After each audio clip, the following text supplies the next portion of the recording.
जेव्हा एखाद्या मायबापाला नोकरी लागते, त्यांना किती पेमेंट असू द्या, पण त्यांचं लहान लेकरू असताना ते लहान लेकराला सोबत घेऊन जातात का ठेवून जातात? सोबत घेऊन जातात. पण जेव्हा लेकरा बाळांना नोकरी लागते ना, ते आपल्या मायबापांना घरीच सोडतात आणि स्वतः फक्त पती पत्नी आणि लेकरं जाऊन राहतात.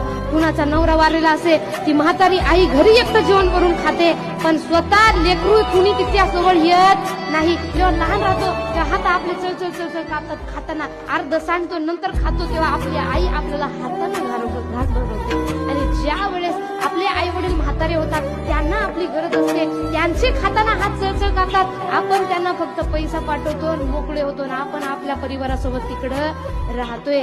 एवढं जर करायचं, संत म्हणतात, तुका म्हणे मायबापे अवघी देवाचीच रूपे. संत सांगतात, अहो मायबापांमध्ये भगवंताचं रूप आहे, पण ही गोष्ट लेकरांना कळेल केव्हा?